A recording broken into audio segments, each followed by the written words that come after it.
It's your boy D Ball, and I'm back with another video. Hey man, I want to talk about the Thunder and just how we overhype and put too much on these teams that we like. Oklahoma City still got a glaring weakness, man. They still got a glaring weakness, and that shit reared its ugly head in the play-in against the Timberwolves, man. OKC still don't have a big, bro. They still don't have a big. Um, we look at OKC. They was the second youngest team in the league. They had like a 15 game jump from the previous season. Uh, both Jalen Williams was rookies. Josh Giddey was like in his second year. Shea still young. Dort still pretty much young. They won a play-in game, and they were pretty much competitive all season. I get all that, but I've been seeing a lot of podcasts, a lot of people I respect in the basketball community. They saying OKC is like a team that should take a jump next season. And I do think they're gonna be pretty good. I think they might even I think they should. I even did my playoff predictions and breakdowns of that yet. But I wouldn't be surprised if they make the playoffs next year.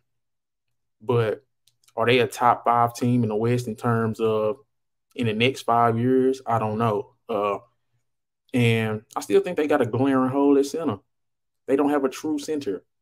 They don't have a true center.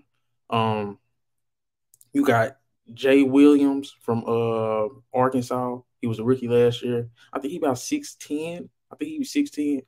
And then you got guys like Aaron Wiggins that was getting power forward minutes, uh Poku, and guys like that. Chet Holmgren missed the whole season. I'm gonna get to him later.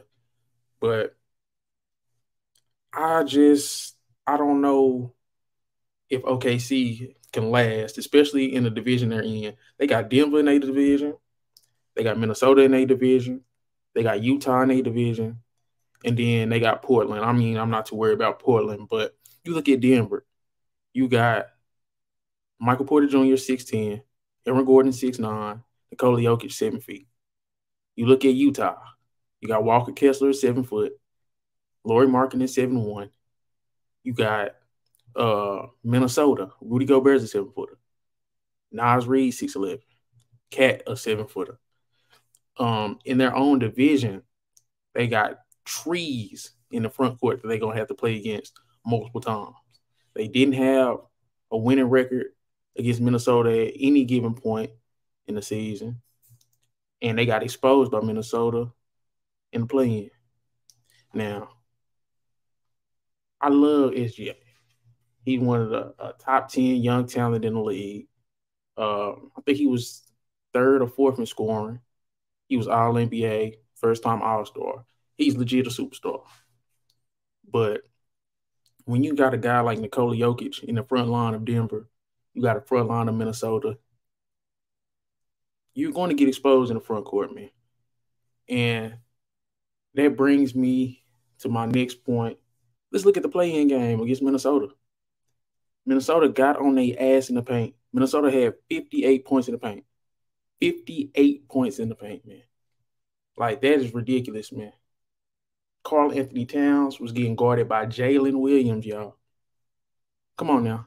That shit ain't sitting right with me. Jalen Williams was 6'6". I know he got like a 7'2", 7'3" wingspan, but that boy ain't guarding no goddamn cat, man. So they got exposed in the play-in game. Uh, I don't know, man. They were 14th in total rebounds, 21st in defensive rebounds, 8th in offensive rebounds, 22nd in block shots, 29th in offensive and defensive opponent uh, rebound percentage. So uh, I just think that that's a glaring hole that the Oklahoma City Thunder just nobody's talking about it. Everybody, man, SGA this, man, Josh Giddey, Lou Dort. But we don't talk about now one big. The one big we talk about for OKC, he didn't play. And I'm gonna get to Chet in a minute. But Chet ain't no savior, y'all. Chet ain't saving this shit, man. I'm just gonna keep it a buck. Chet ain't saving this shit in the front court, man. Chet is what, 170 pounds, 180 pounds at 7 feet. Like, what he gonna do against the Jokic, a cat? What is he gonna do against fucking Lori Marketing? Like, so if y'all OKC fans and OKC enthusiasts, y'all depending on Chet to save the day, it's not gonna happen. Let's get the Chet. I don't think Chet will be a great one-on-one post defender, at least not yet. I think Chet is a roamer, just like how AD was doing in the playoffs, roaming and not literally guarding Jokic because he could get exposed. I think Chet is a guy like that. The only problem with that is there's no center for him to roam off of. There's no center in OKC for Chet to play his natural position in the power forward. You could put him in the lineup with Jalen Williams from Arkansas, and but then you'll still have the same problem. Jalen Williams is too small. So I don't think Chet will help solve the rebounding problem because he's not a great rebounder. I don't see Chet getting double-digit rebounds next season. It's just a lot of shit, bro. And like I said, I don't hate OKC. I really love what they doing. I love their guards. I love their wings. But Chet is another guy that I don't think will solve the problems that OKC will have. And that is rebounding, giving up points in the paint, and like I think he will help the block shot. That's one thing I will say. Chet can block a goddamn shot, man. That's one thing I will say. Chet will block a shot. But if you're looking at other shit like being a presence as a big, I don't think OKC has one of those bigs.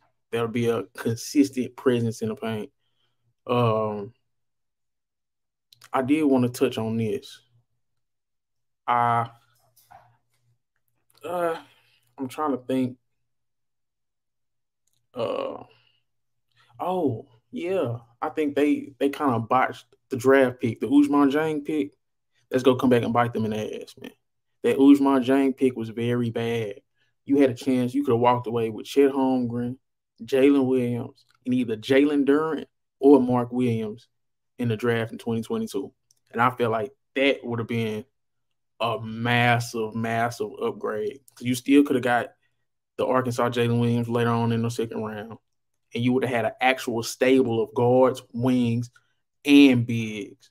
But they took a swing pick on Ousmane Dieng. I think the Ousmane Dieng pick will come back to bite them. Even if Ousmane Dieng proves to be solid, I think they'll still come back and bite them because you can take a swing on a wing in pretty much every draft. In every draft, there's going to be a wing that's going to be available to take a swing on.